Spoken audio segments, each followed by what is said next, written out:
Hello everyone. Welcome to Redneck Ways. How you all doing tonight there in YouTube land? Hope everybody's that fine and dandy. Not doing too awful bad here in old Kentucky. It is Sunday evening. It's about 15 minutes till 11. And we're back, guys, to work on the 1941 Plymouth coupe. I've got the body painted. I think it turned out pretty good. It's not flawless and it's not perfect, but I got it painted, and I like it. I'm about 95% happy with the paint job. If last week, if the tape didn't rip some of the paint off, it'd been a lot better. But when I touched it up, it went better than I thought it would. So I'm glad about that. So I hope everybody's been doing well since the last time we met. I've been busy here between work and all that good stuff, but we've been well and been very well watched over by our great person above. Alrighty, guys.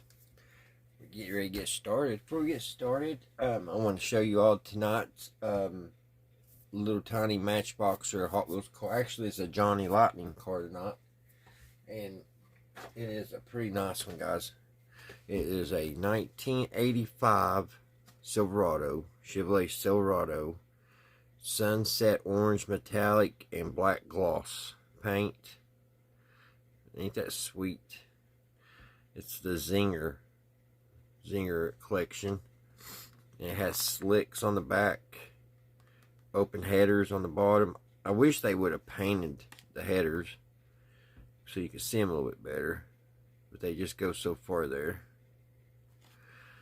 They got an awesome looking front end. Got the bow tie, got a big old blower. There's the rear end. They did a great job on this one. 1985 Chevy Silverado. Here's the back.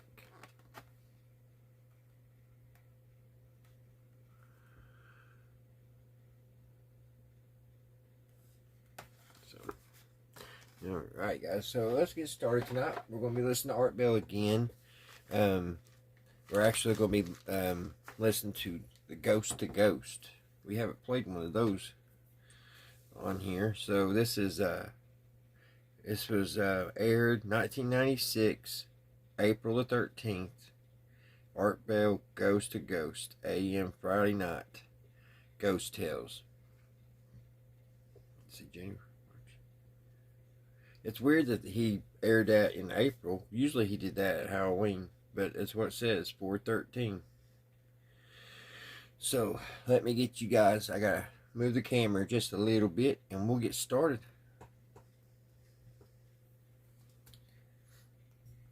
All right, guys. Before I push play, I hate them tires on this. I do not like them at all, and they're super thin. I tried to paint. It had another set that came with this kit, and I went to paint them, and I was trying to hurry them up to dry, so I took a heat gun. Well, it didn't do so good, but I didn't like those rims either, so I wasn't super hurt about it. Now, I picked these up. This came in a model kit. Somebody has bought them and stuck them in an old model that that had been started, and I think it would look pretty good on here. So I think I'm going to go with these. It's got two super wide for the back, and then a little bit more narrow, so it looks like it's got 60s on the back and 70s on the front. So I think that's what we're going to go with this model. I've been holding these back for a while, and because I didn't know what to use them on.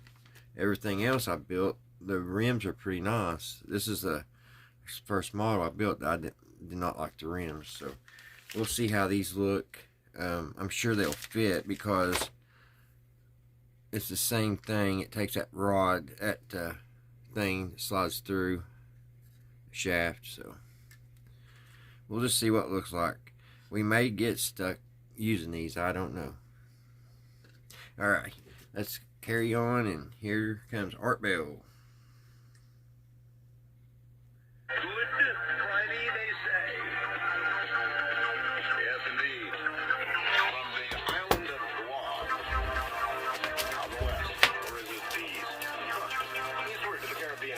Virgin Islands, south into South America, north all the way to the pole, and worldwide on the internet. This is Coast to Coast AM. Good evening, victims. That's what you all are, is victims.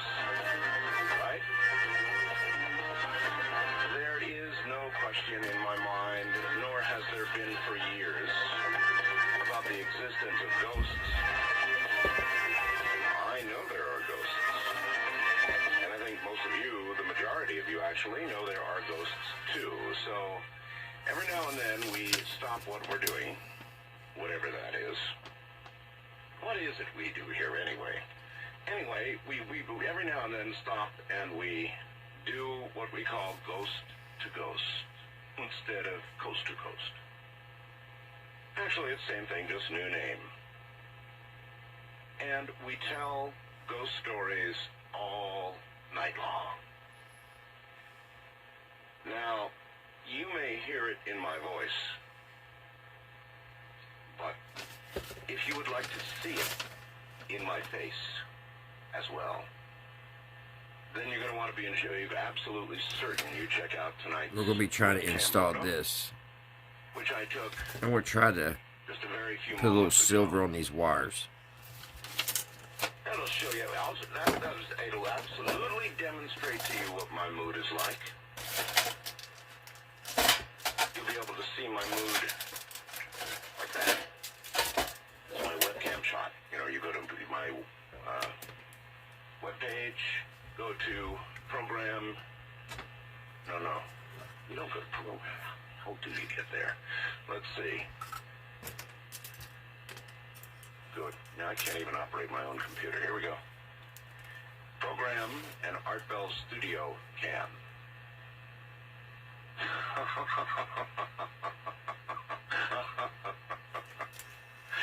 Yes, indeed. Took that a few minutes ago. That'll set the mood for you, all right. I would like to welcome WTSLAM in Lebanon, New Hampshire. Or is it New Hampshire? No, it's New Hampshire. Technically, it's probably New Hampshire, right? 1400 on the dial there. Yo to Sean Baker, the PD. Little do you know what you're in for, Sean. It's going to get a little rough. It always does on these nights. All we do is tell real ghost stories, and you know there are a few rules to what we're going to do tonight. Let me lay those down now, all right? Only serious, interesting, scary ghost stories need apply. They're all by phone. Unless you consider yourself to have, because there's as many of you out there as there are ghosts, and a million ghost stories in the night. So only the premium ghost stories need apply. That didn't turn out too good. I'm just going to paint over it, guys. So my tip needs to be a little bit more finer. Rule 2 is, for God's sakes, turn down your radio. Okay? But that's always a rule. Then there's rules about, boy, we have a lot of rules, huh? Ghost photos. Yes, we will accept ghost photographs, as I think now we have probably, I think we have the best collection of ghost photographs on the web. If not, then we're certainly getting close, to the best. And that's thanks to all of you. The same ones that are going to provide the quality ghost stories tonight, I would like to provide quality ghost photos as well. So only the good ghost photos need apply. Now, what does that mean? That means any obvious cigarette smoke ghost photos are out. They've got to be better than that. That means a ghost photo with a camera strap blurring the front doesn't count either. Occasionally we get the real thing. You know, last night, or the night before, that was the night before. Somebody led me to, I think it's the 5th page in the gallery. A ghost photos, a 5th page, I think, and there's this picture of this, lady with an arm coming right out of the television, and it looks, you know, if it's a fake, it's a really, really, really good fake. If it's not a fake, it's everybody's nightmare. I mean, it's just everybody's nightmare. You look at that picture, some caller led me there. You know, I slowly, ploddingly made my way there on my own website, and I got to that one. And I thought, oh my God, look at that. And I've never seen it. I guess it's been up there for a while. But I hadn't seen that particular one. That's a real heart stopper. Absolutely no question about it. So we want only quality ghost photos sent to webmaster@artbell.com. That's Keith. He is standing by to review and judge your photograph. And if it's up to par, if it's really scary, we're going to put it up tonight. In fact, we've already got new ghost photos up there for you right now. As the collection continues to grow, I mean, there is no doubt, there is simply no doubt in my mind about the fact that ghosts are real. They are. They're as real as we are. There may be questions about what a ghost is, whether it's a human soul trapped here. Surely sometimes it is, right? Human souls do apparently, for at least a period, if not longer, get trapped here on Earth. And then there may be the memory, the sort of, what I don't even know what the right phrase would be. The memory, I don't know what it is that's left of a person when their soul has departed, but something that seems to stick around. Maybe that means we have more components than we thought we had. I mean, soul goes this way.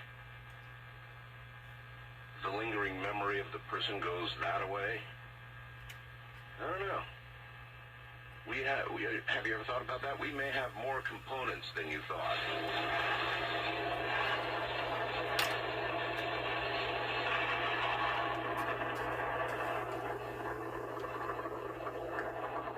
Oh, this is really good for any program you do up here. This way of coming back into the show. It's good for any program you do. All right, so you know what we're going to do tonight? It's going to be ghosts all night long. Shall we experiment? You always got to get warmed up in this biz, so let's see. All we're taking are ghost stories tonight. That's it. Got one to tell? Good one? Fine. All other matters are verboten. East of the Rockies, you're on the air. Good morning. Good morning, Art. Hi. Calling from Winnipeg, Manitoba, Canada. Canada, yes, sir. CR and CJOB here. Right. Anyways, I don't know if I met a ghost or a time traveler, but this is one freaky tale, let me tell you. Well, just sort of lay it out for me real quickly if you can, and I'll try and make a judgment. Every summer I go and I live in a tent in a campground. One night I'm sitting there listening to a football game. This guy rides up in an old Indian motorcycle. Mm-hmm. He had skin that looked like leather. He had Texas plates on his bike. Yeah, a lot of them in Texas look like that. He had 2 stickers on the fender skirts. One said America, land of the free, as long as you do what you're told. The other one had a picture of Mount Rushmore and a picture of Reagan smiling with a tooth that was sparkling, and it said, "Don't believe any of them." Anyways, we're sitting there talking. I gave the guy supper. If you're going to give me this kind of detail all the way through, we don't have enough show to do this. Okay, anyways, we get talking and comparing countries, this and that. Told me that they never really did land on the moon. Americans never landed on the moon. He said that. He said not only that, he said Apollo 13 didn't happen the way it said. There was no accident in space. I asked him why this would happen. They said, he said the country's morale was down, Vietnam War. He said, if you look at when they came back to the planet, the whole world stopped, sat on their seat, on the edge of their seat, and held their breath. Mm-hmm. He said they done it for financing, they done it for the morale of the country. Anyways, he went on and on. I asked him what he done. He told me he was a history teacher, and he kind of grinned and gave a belly laugh. He started telling me all these tales. And sometime I got up, I went to use the outhouse that was about 200 feet from my tent. I came back, he was gone. I never heard the bike. I asked my neighbor beside me. He never seen the guy all night. Nobody in the campground seen this guy. So you think that he was the ghost of America? Really? I don't know if he was teaching you history the way it really was versus the present matrix that we all live in, right? I don't know if he was a ghost or a time traveler or what he was. Yeah, it's close enough. I'll accept that. That's a fair medium call. Ghost or time traveler, who knows?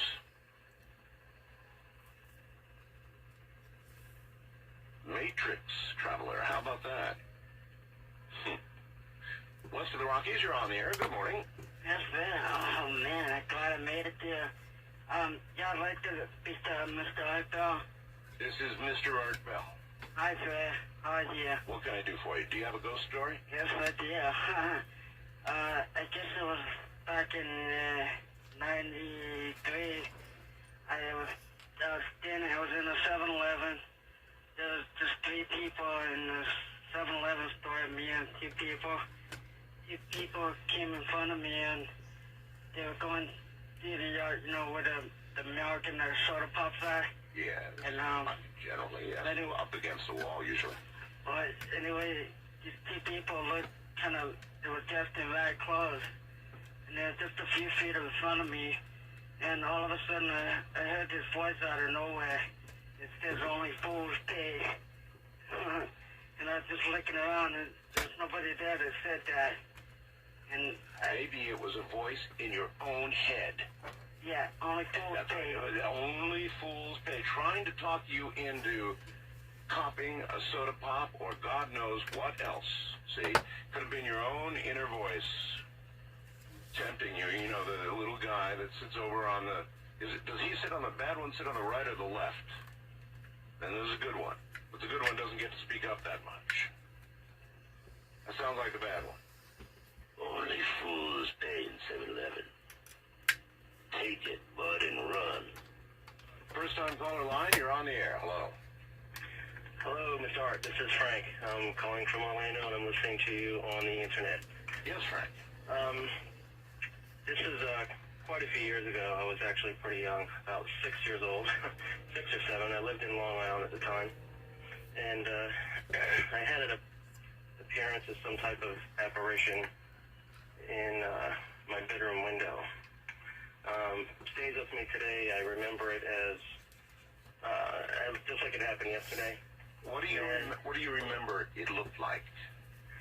It was a definite female, a woman that appeared to be in her 30s. I remember that it was generally all one color, like a greenish or grayish color. And the best description that I can give of her, I could actually see an emotion on her face. It appeared that she looked at me with compassion. If I was to see it today, I wouldn't be frightened.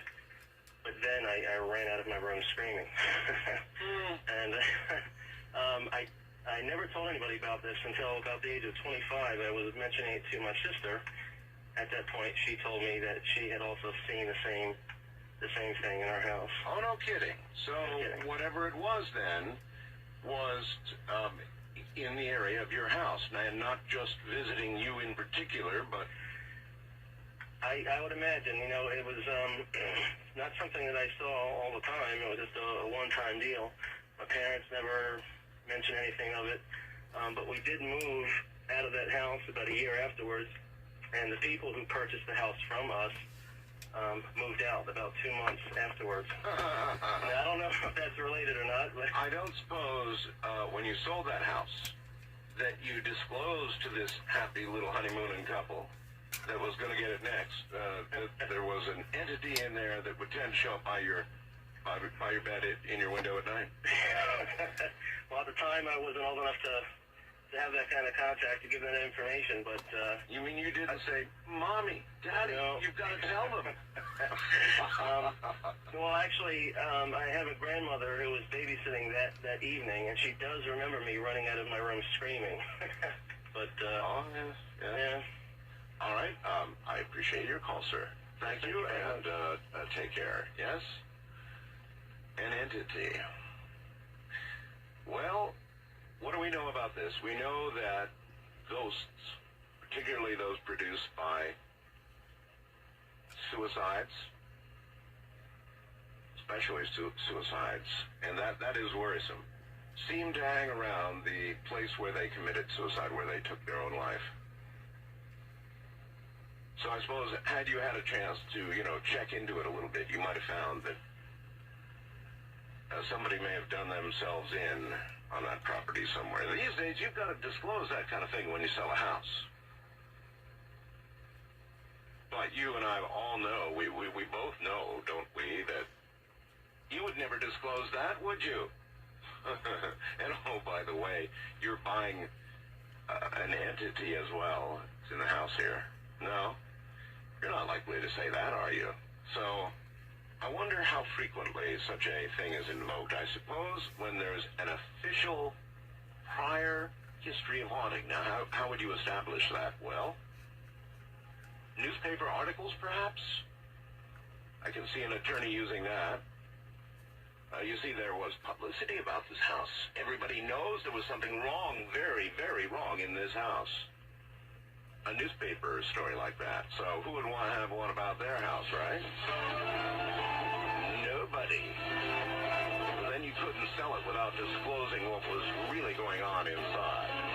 I'm Art Bell. This is Ghost to Ghost AM. The devil went down to Georgia. He was looking for a soul to steal. He was in a bind because he was way behind and he was willing to make a deal. When he came across this young man sawing on a fiddle and playing it hot, and the devil jumped up on a hickory stump and said, boy, let me tell you what.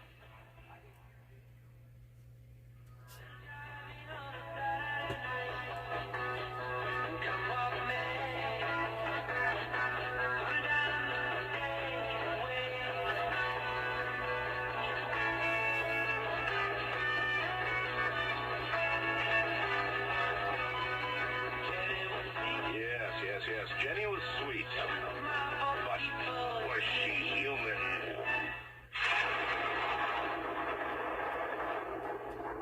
I have a way of knowing things. And I know this. If you have a really good ghost story, and you don't try to get through tonight, something really awful is going to happen to you. This has burdened you long enough. This is your opportunity for release by telling your story. And if you don't, it's not my responsibility. You've been warned. On the first time caller line, you're on the air. How you doing, Art? Well, so far so good. Before I tell you, can I ask you a question? Possibly. Do you know what lineage the Vikings were? No. I don't either, so I guess it's not going to help. But anyway, I don't really believe in ghost art, but I do believe in demonic manifestations. I believe there's familiar spirits which pose as people that we've known, which are actually demonic manifestations. That is a really conservative religious viewpoint, isn't it? Right. And I believe there's non-specific demonic And you believe everything that would be that explains the millions of stories we can get on this program and elsewhere, and photographs, all of it is explained by the devil. Well, yes, because the Bible points it out about familiar spirits, and of course... And so, all right, fine. We'll go with what you believe your category to be. But that doesn't mean... But I also believe that it... I'm not going to argue it with you. You believe it. I've no... Right. You know, fine, believe it. Just tell me, have you had an encounter with an evil, demonic spirit? Absolutely. But let me just say that I believe that they could be interdimensional beings, too. That doesn't... because that's separate entities. So you're a little open-minded. Yeah. Sure. Sure. Go ahead, tell your story. Now, this comes with a parallel, too. Me and a friend both had this same experience at different times. It's pretty wild. Not only do we have the same experience, we had been friends for several years, and then all of a sudden we found out, while he was retracing his roots that we had the same grandfather in Ireland, the same great-great-great-great-grandfather in Ireland, which was very weird because we're both from different areas of the country, and we met each other through work. But anyway...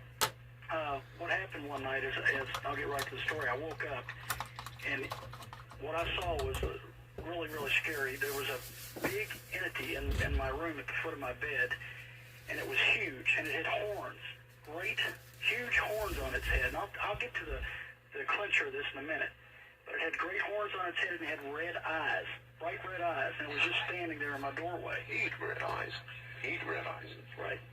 Well, what I did is I said, of course, and I'm not really. I believe in the Bible and I believe in Christianity, but I'm not a big practicing Christian. But nevertheless, I said, in the name of Jesus, be gone. And the entity walked back through the door and faded away. All right, and I've heard this a million times. Well, here's the thing. I'm sorry. There's more. Oh, it's much more to that. I was just going to say though, and this will argue a little bit with your belief system, I know, but you might as well have said, in the name of our the paranormal talk shows, be gone. Well, that might have scared him too. It might have, and it certainly would have told us a lot. Now, somebody out there should try. Now, I'm not going to be responsible for any lawsuit for any bloody pulps just sort of lingering and soaking into the bed that are left after this is tried. But there's a great other part of this story, though. Yeah, go right ahead. Me and my friend, we practice coffee drinking at restaurants late at night, talking about things, including your show. Yes. We like to talk about your show over coffee. But anyway, I told him about that experience one night. I told him, and he says, well, I had the same experience, the same thing. Yeah. And I said, did it have horns on its head? He said, yeah. And I said, well, something similar to you said, and it back down the hallway. I didn't tell him one point of this. I said, well, tell me what it looked like. He said, well, the horns weren't really horns. It was like a Viking cap. And I looked at my friend and said, I did not tell you this part about it. Yeah, That's what it was. It was a Viking cap. I didn't tell him that, but we both had the same experiences. He both said something similar, and his, instead of, just out of the room, his was in the hallway, and it walked down the hallway and disappeared. It was like a huge Viking. I'm with you all the way, and I can't think of anything that I would less like to see than something with glowing red eyes. That creeps me out. That always creeps me out. Glowing red eyes, I know, are bad. Very bad. No matter what else, what other form the creature has, the glowing red eyes, oh, they're very bad. And by the way, just so there's no mistake about it, if I ever encountered one of these things and I had to invoke a name to get it gone, you can bet your bottom dollar it wouldn't be my name. You all want to try that, you go right ahead. Wildcard Line, you're on the air. Hello. Hello, Art. Hi.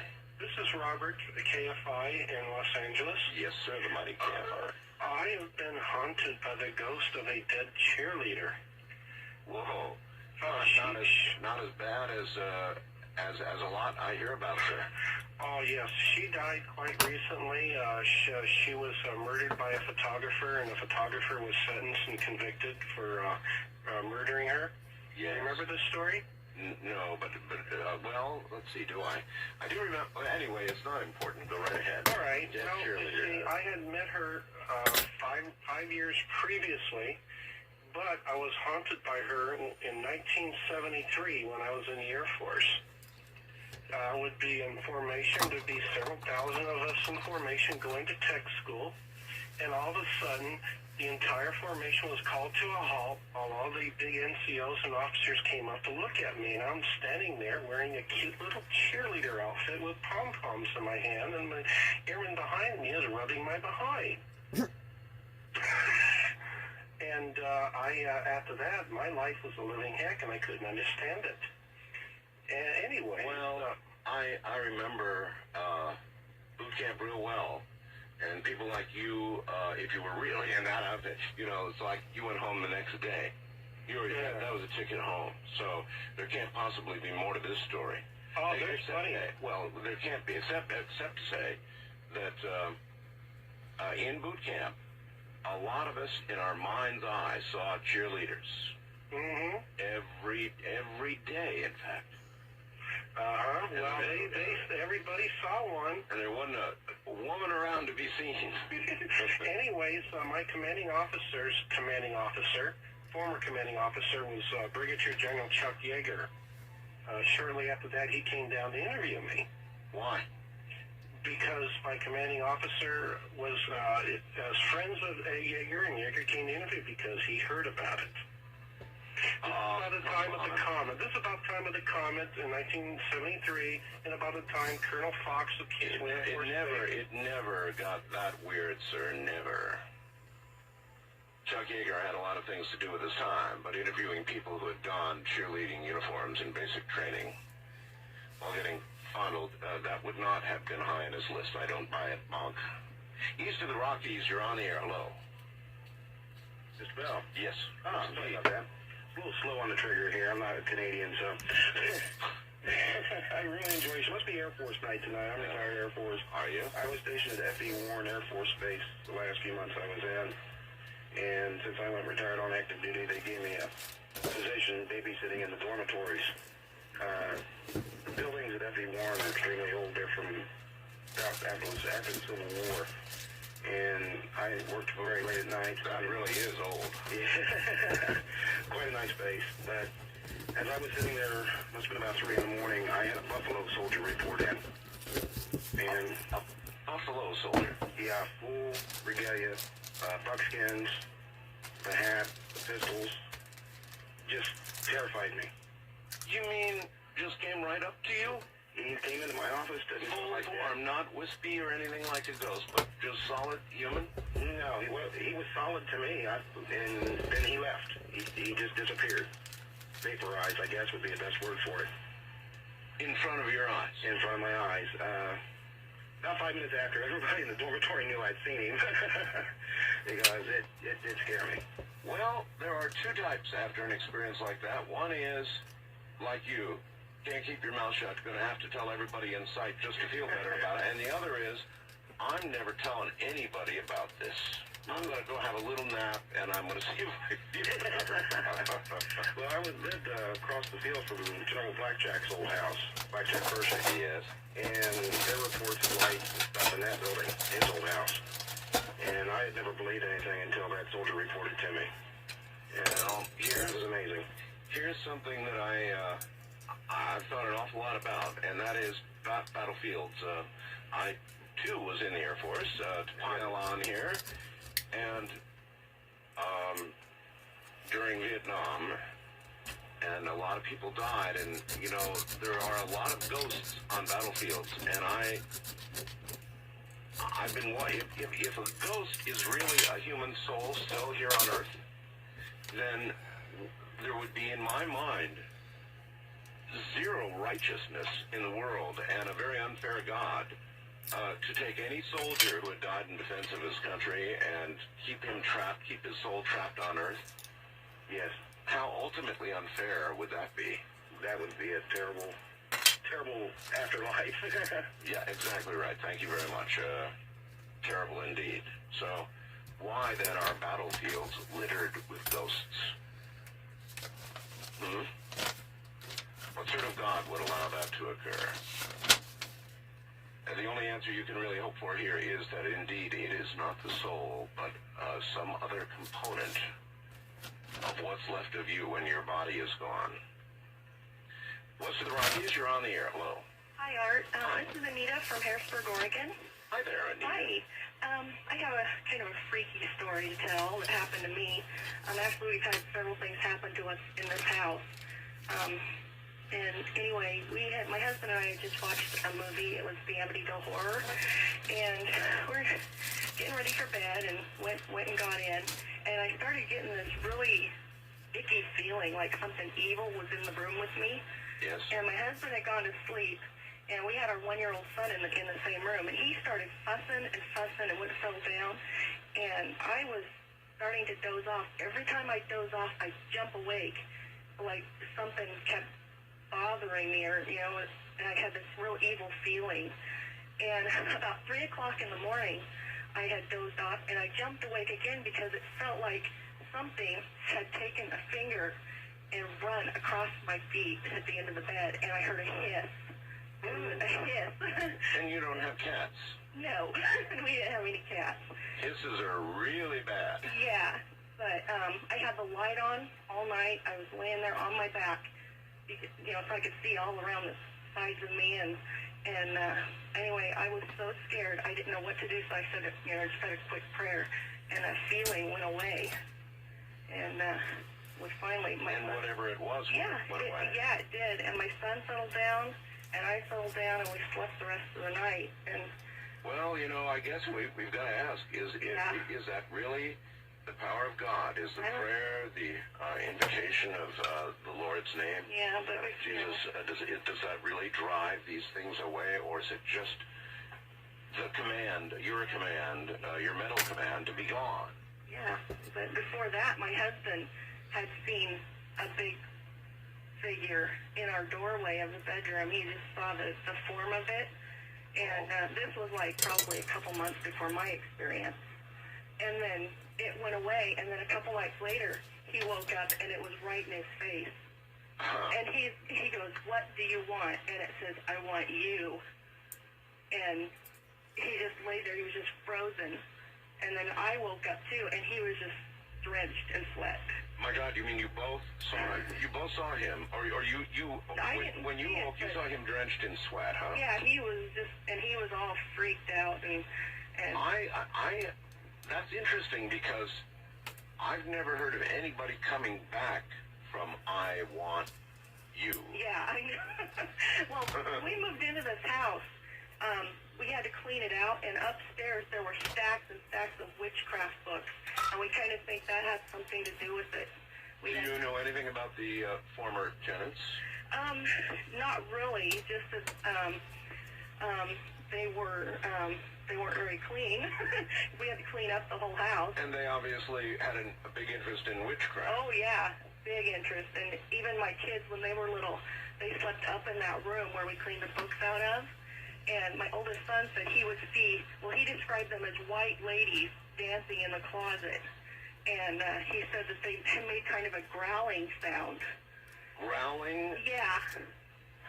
Yeah, so we've had a lot of weird stuff happen here, but... That's another thing that would be really upsetting to me, would be a female growling.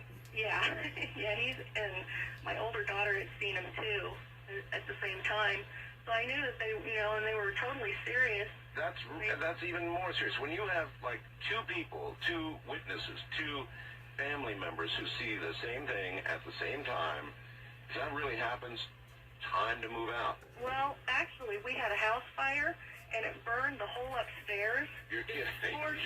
Did it really? Yeah, and so my husband remodeled the whole house, and we tore the whole top of the house off completely. And ever since then, we have not had anything happen here in this house. Well, but what does that say? I don't know.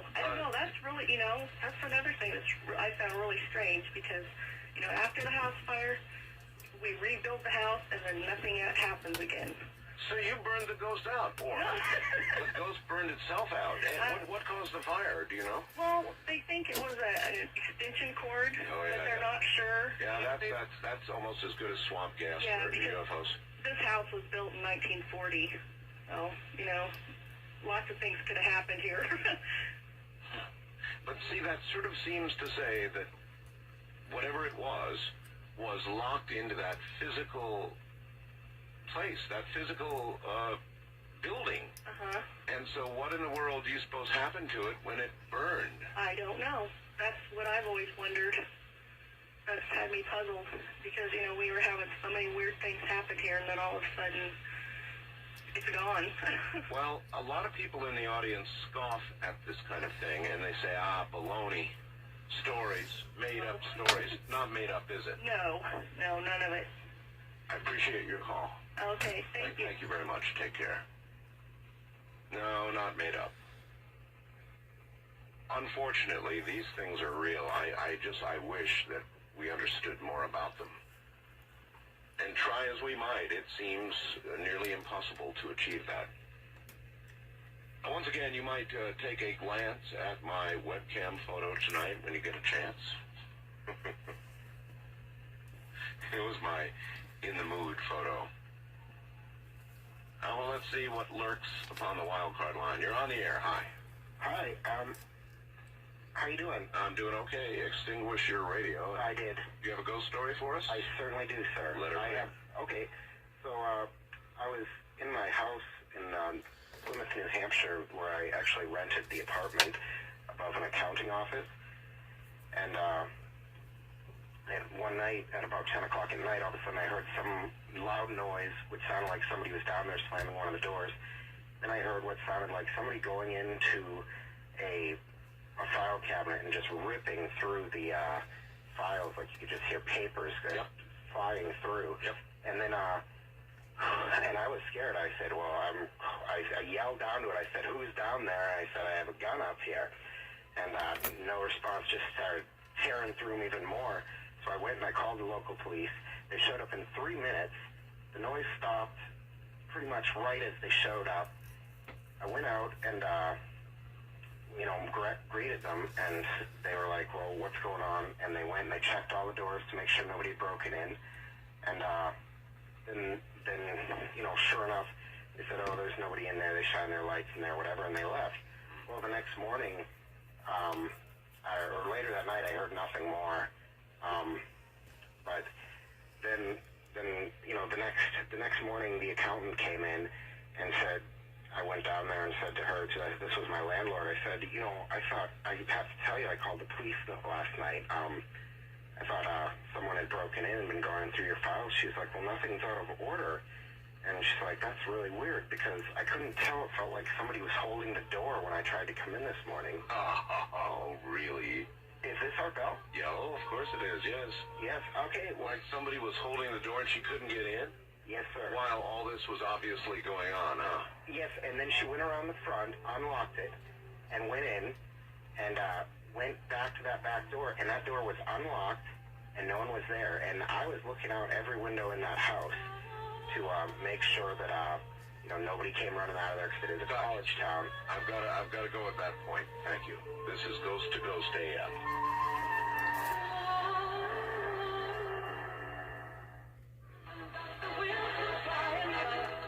Good morning, everybody. I'm Art Bell, and tonight we're telling only ghost stories. That's all we're doing. Ghost stories. If you don't have a ghost story, don't call. And it better be a good one, too. And we're only taking quality ghost photographs sent to my esteemed webmaster. If you have a ghost photograph that just won't quit, not smoke, not, camera straps or anything like that, we want the real McCoy. Send it to webmaster@artbell.com, and we will post it tonight during the program. You can go look at it. By the way, I've got my own webcam. Remember when you were a kid? Well, wait till you see what the results are with me earlier tonight on my webcam.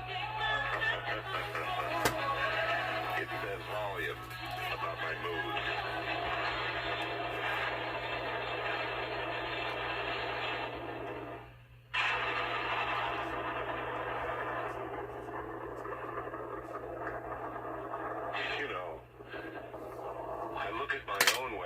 picture and it scares me. I did that myself. And I look at that and I go, oh my God, what's in me? You know? Maybe that's a good question. What's in me? You take a look at that. Do I have my evil side? God, I look terrible. Absolutely terrible. West of the Rockies, you're on the air. Hello. Hello there. Hi. Glad to have you back, Art. Thank you. My name is Andrew. I'm in Castro Valley, California. Oh, yes. Listen, I have a story that took place in 1980. I was a sophomore in high school. I don't know if you know where the town of Auburn, California is. I do indeed. Oh, yes. Well, I went to high school in Auburn there. The high school was previously a university that my father attended. Just about a half a mile away, there was the Auburn Courthouse. Very famous building, huge. And it had been abandoned for at least 40 years. Right after the war, they stopped using it and moved the courthouses to a more modern building. And I was an aspiring filmmaker in those days in high school, and so I managed to get permission from the county clerk to go in and do an amateur film in there, and I got the keys, and I went into the place with 2 or 3 friends of mine. This was going to be what? Just some historical film? No, this was just going to be kind of a romp, you know, kind of a fantasy little thing. I didn't quite have it worked out. We were kind of winging it as far as the film goes. Yeah. But it was just an interesting background once I got in there. I had no idea what I was in for. As far as the story goes, and the architecture too was pretty amazing. We got inside the place. If you can imagine, just a huge box, basically, made of stone, 3 stories high, and then on top of that was a giant rotund, much like a Capitol building rotund. Oh, yes. And on top of that was a little miniature rotund where you could get up, kind of the crow's nest. No, I can picture it. I've seen the buildings. Okay. Well, we got in there, and the whole downstairs was all marble. I think it had been redone in the 20s in kind of Art Deco style. And there was dust and cobwebs everywhere. And we started setting up our equipment and looking around, and mostly we were using the film as an excuse to goof off, because it was just such a tremendously interesting playground. You know, and to have the keys to this place, I felt like I was getting away with something. But we started hearing banging noises coming from the upper floors, and we hadn't been up there yet, so we didn't know if anyone was in the building or not. Mm-hmm. And so we went up and checked it out. 2 of us did, and we had our girlfriends there. They stayed downstairs. They didn't want to go up, and there was no one there. So we came back down. We looked in all the courtrooms. And believe me, the courtrooms were lavish, you know, dark varnished wood. Oh, even modern courtrooms are that way, and all through the South they stay that way. I mean, they're really old, as you point out, heavy wood, carved wood. You really have the feeling of old, sure. Oh yeah, it was beautiful. And in the downstairs there were safes. There were these enormous safes with brass and steel and iron, and they were just open, several of them. And so we filmed some footage down there, and this banging continued. And so really, after having found out that no one was in the building, the banging persisted, and we started really getting nervous. And yet at the same time, we were intrigued. We wanted to see something almost, you know. We wanted to go up and have some experience, I guess, at that age. Mm-hmm. And so we kind of sneaked up there and looked around, and there was, again, no one there, nothing there. The electricity was on, so we could work the lights. And we came back downstairs, and I noticed that all my papers, my script in my little folder, was not on the bench where I left it. And I was looking around for it. Maybe I left it over where the safes are or somewhere else. And so I searched for it, couldn't find it, and then went back upstairs carrying all the equipment with us, and I noticed that of all things, my camera strap was gone. Someone had actually taken the camera strap, unsnapped it off of the camera, the movie camera, and it was missing. Yes. So we carried everything up into this gigantic courtroom, and lo and behold, on top of the bench, on top of the judge's table or desk, there was my book and the camera strap neatly folded across it.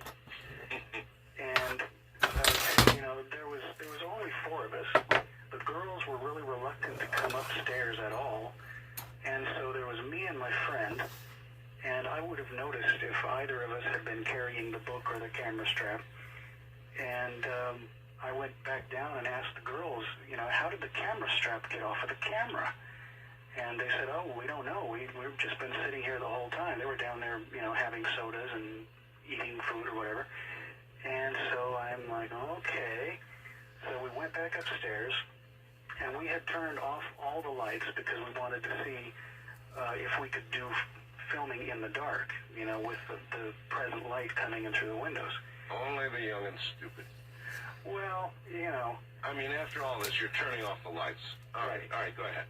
Okay, so we go back upstairs, and the light in the one courtroom is on. Now, I didn't think anything of it because, who knows, my friend could have gone back up there, turned it on, whatever. Sure. So we're in the courtroom, the light is on, I'm filming a little footage, and then the banging happens again. So all of us go downstairs, and the girls want to leave. They don't want any part of it now. They're scared because we've already told them there's no one here. Proving again, girls are smarter than boys. pretty much true. And but you know, adventure kicks in, and so we really wanted to know what was happening. What you call adventure is actually stupidity. Stupidity and youthful testosterone running out of control. Anyway, so fine, you go. Well, the girls decided to go, and it was, you know, the lunch hour that we had, and that was pretty much over. So, being studious individuals, they went back to school, and we stayed there, of course. And on the downstairs floor, there were cells, holding cells. Made of. That's right. There would be cells, wouldn't there, in an old courthouse? Well, there sure were, and a couple of them had doors at both ends. They were like long, narrow cells with a door at one end, and iron bar grates, and a door at the other end. Gotcha. Well, we went inside one of these cells, made sure that it couldn't lock. There was no lock on it, and the other end was wide open. We walked in. The door behind us slammed shut. For no apparent reason. And so our instant reaction was to run like the dickens and go out the other end. Yep. Before it slammed shut. I mean, we were terrified at that point. And so you made a dash for the other side. We made a dash for the other side. We got out and entered into a different part of the courthouse and circled back around to where we'd started, and it was open, as if it had never happened. So let me guess, you went back in. Well, no, we didn't go back into the cell. At this point, it had become like a game. You know, we were just waiting to see what the next thing was that was going to happen. And we couldn't let it go. I mean, we weren't seeing anything. We weren't hearing voices or anything. We were just convinced that somebody's playing with us. Yeah, well, these kind of games in the movies end up with dismembered bodies. Anyway, anything else? Well, there was one final punctuation that made us all never go back. And that happened right outside the building in broad daylight, probably 2 o'clock in the afternoon. Up on top of the building, there were 4 statues. And they were the typical statue of justice, holding the scales and the sword. Gotcha. Except they weren't blindfolded. They just had their eyes closed. Right. 4 women on the cardinal points of the compass. Gotcha. On top. We were approaching the building. Just the 2 of us, my friend Aaron and myself. We looked up. We were just about to go in the front door. I had the keys in my hand. We looked up at the statue, and her eyes were open. And then they closed. And they closed while you watched? They closed while we watched. And we looked at each other, and we literally did a double take. We looked back up at the statue because we both recognized that we both had seen it. Yep. And we looked back up, and the eyes were shut. And that was it. We turned around and went right back to school. The first smart move you made. That's some story, all right. Thank you very much. Okay, all right. Yeah, take care.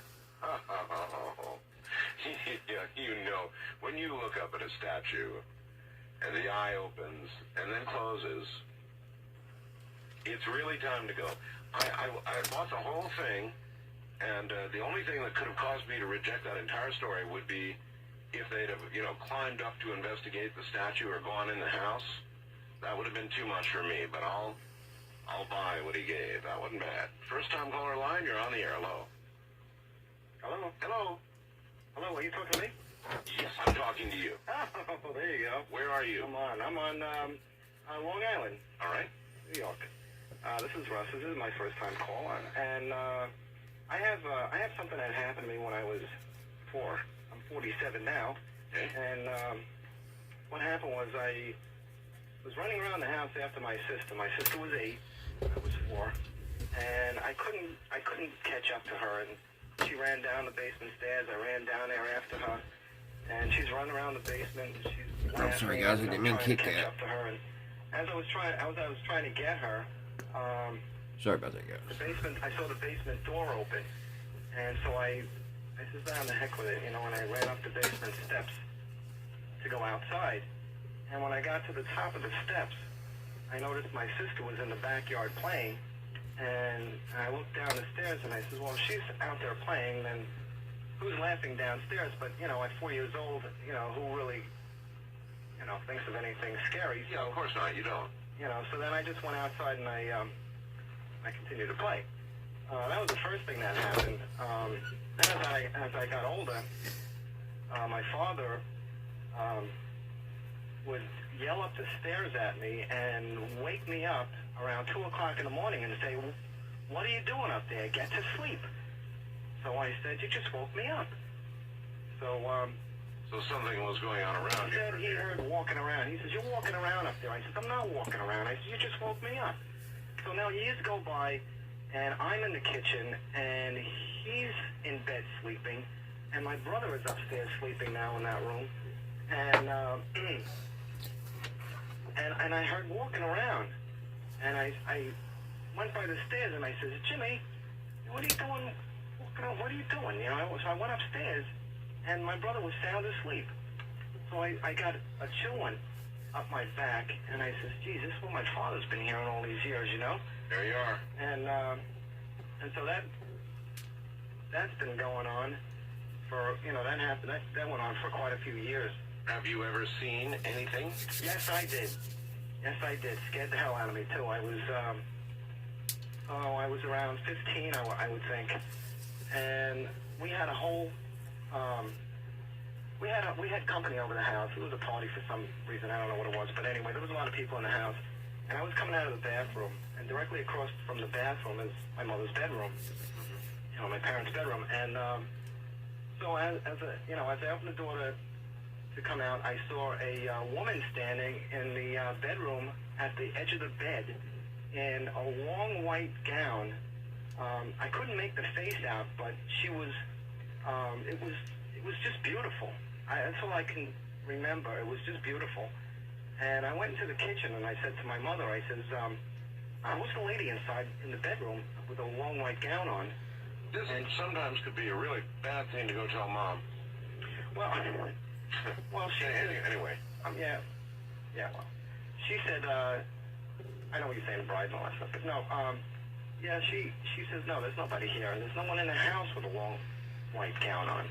So I says, I'm telling you, there's someone in your bedroom there. She's standing there at the edge of the bed, and she's looking out towards the hallway. And so we went in there, and of course there was nobody in there. And from that point, whenever I went past her door, I would never look in. Thank you.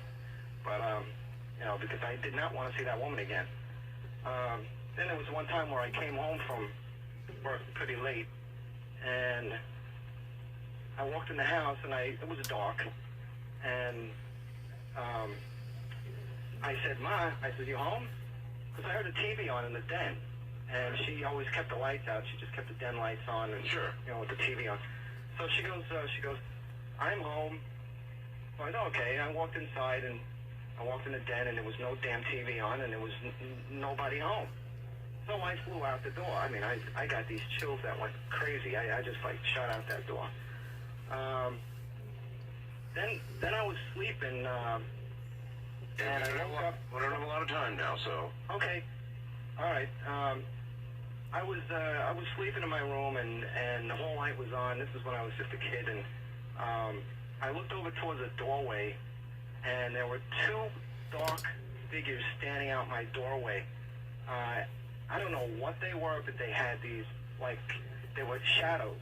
And they had hats on, and they were about, I would say, about 3 feet tall. Oh, we know what they are. And, we know what they are. Yeah, well, I'm going to tell you something, Art. They were standing outside my door, and then I couldn't believe what I was seeing. I said, I'm fully awake here. I was rubbing my eyes, and I said, what the heck is that? And I looked over again, and now they were in the door. They were about a foot inside the door. So, I just laid down straight. I could not believe what I was seeing. I just wouldn't, I just would not believe that there was something in the room. And with that, something grabbed my feet, and I shot up through the covers, and I went for the light, and I put it on, and there was nothing in the room. Yeah, So physically grabbing your feet. Something grabbed my... Now, that would scare the hell out of you. I agree with you. Thank you very much. Bad enough to see things, hear things, walking about, and then see things, but the line is drawn at the grabbing of the feet. If something physically yanks on you, that means it's strong enough to have manifested itself physically in this world, and if it wants you, it's going to have you. East of the Rockies, you're on the air. Hello, Art? Yes. Hi. I'm from Indiana. I'm private in the U.S. Military Army. Oh? And my sister had a story quite like the females before. But, I had just a little bit to add to that myself because I had one of the experiences somewhat in the same time. But we were young, living in an Army base out in Fort Meade, Maryland. And my sister was up all night frequently, and she was always scared, and she was always running to the bathroom, and we just thought she was having bad dreams. Well, what the young lady had described earlier was exactly what my sister was talking to us about, and still continues to talk to us to this day. Something was literally scratching at her feet and grabbing at her feet, and she would run into the bathroom, shut the door, and just cry her eyes out. Now, during that time, I was also having things waking me up by breathing up in my face, and it would scare me so much that it would wake me up. Right in your face? Right in my face, and it just scared me completely, and Mom did not know what was going on with her kids. Now, at one time, I had felt something actually grab me, and I thought I was sleeping, I thought it was a dream, and to this day, it still feels like a dream, but I don't know, you tell me, but it almost felt like I was lifting up out of my bed, and floating down the hallway, but it still, to me, it seems like a dream, but... It might have been an out-of-body, but when things physically grab at you, it's getting real serious, because if they want you, they got you. I hear the drums are going tonight. She hears only whispers of some quiet conversation. Ghost to Ghost AM, actually. Only ghost stories all night long, and they're all from you. And they better be good ones. Ghost photographs to be directed to webmaster@artbell.com.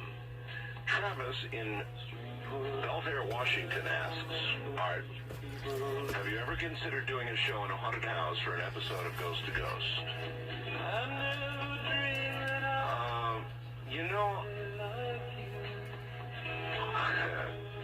I might, and I might not. I don't know. If I did it, I would want to go to a real haunted house, and there really are haunted houses, but then I have to ask myself, it would be in the middle of the night, like now, and would I really actually want to do a show from there? And the real actual answer might be no. I'm not so sure I would. I might. I know one thing for damn sure, I wouldn't do it alone. So my wife at the very least would have to come along. I think I heard I don't think so from the other room, or something even worse. So would I do it alone? No, I wouldn't.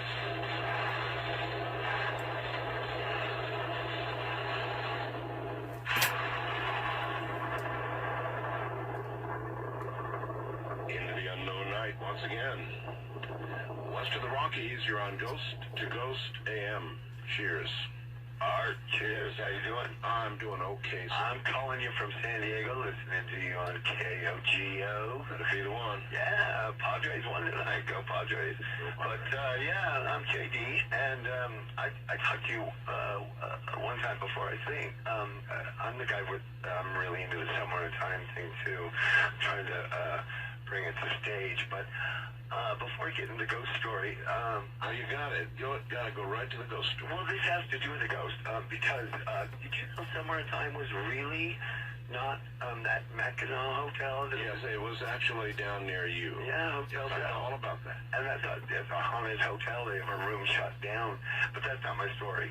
I am from Hollywood originally, and when I was about 20, I'm 34 now.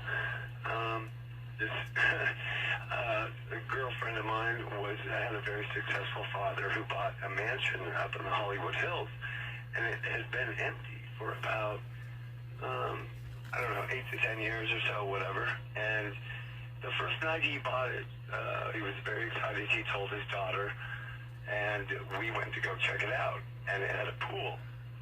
And I'm a swimmer guy, from Hollywood.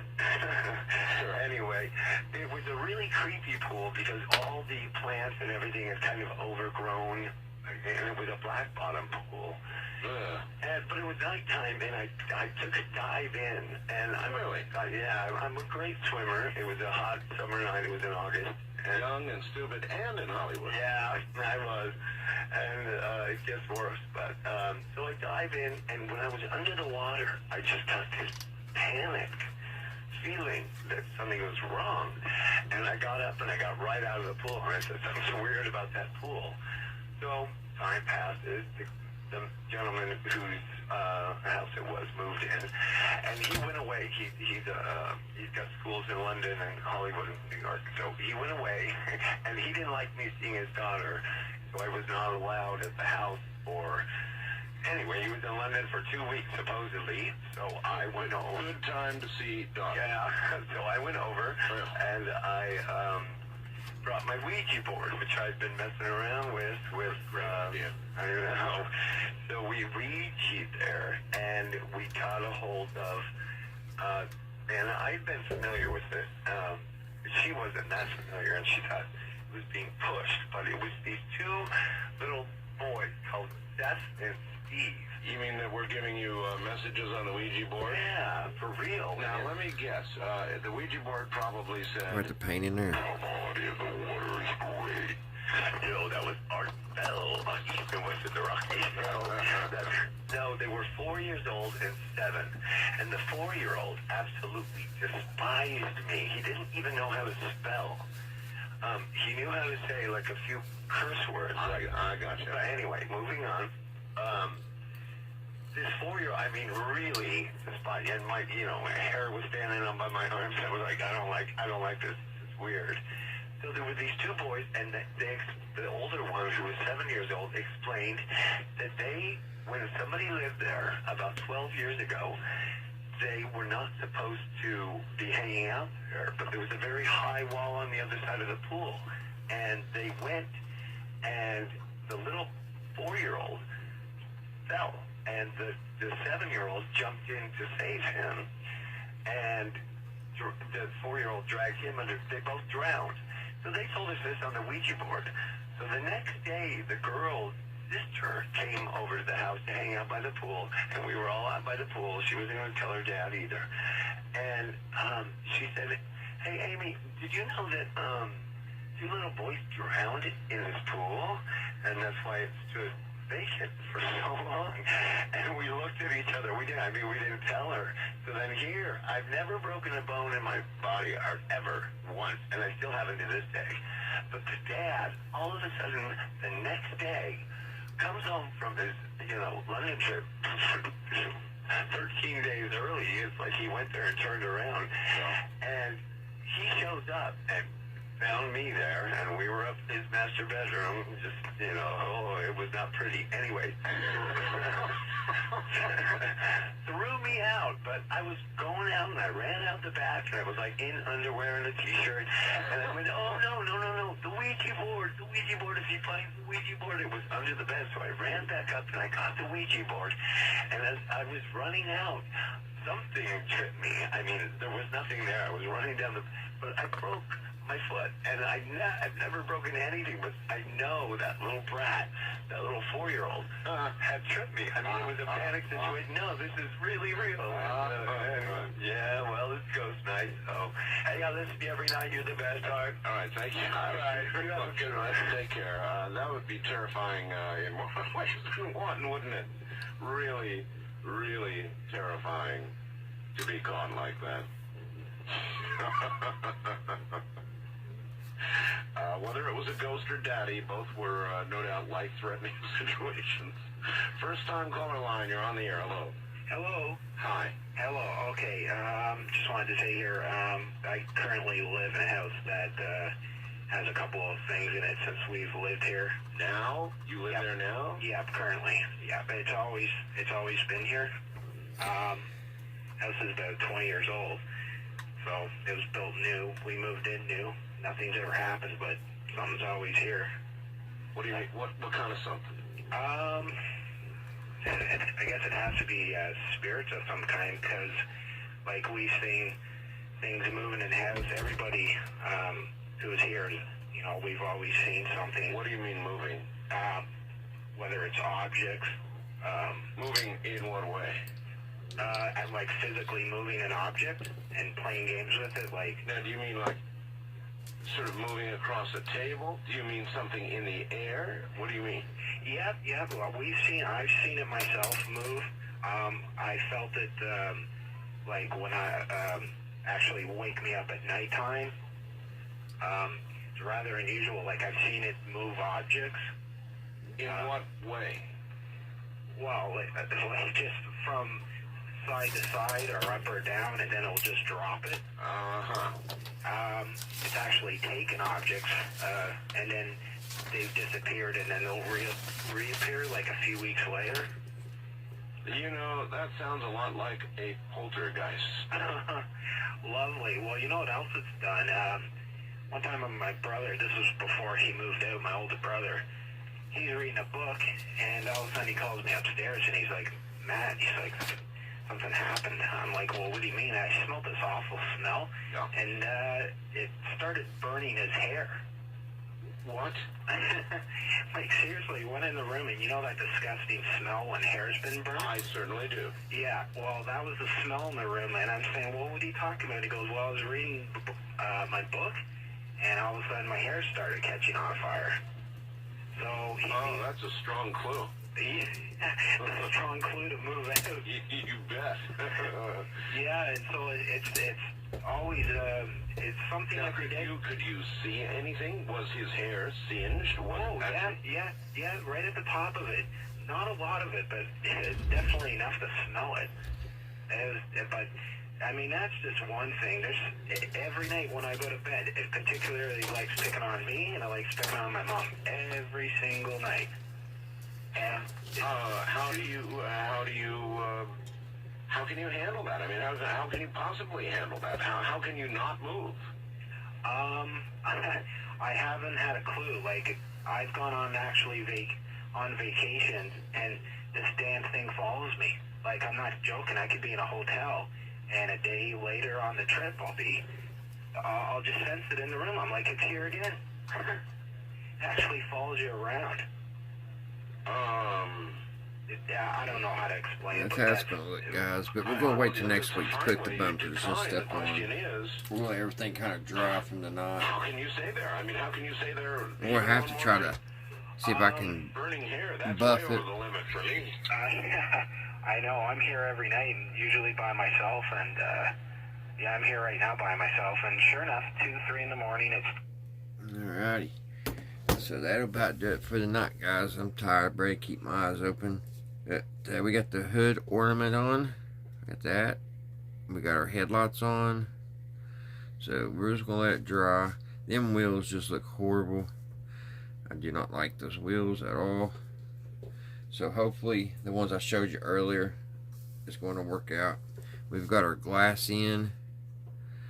The glass is in. The grill.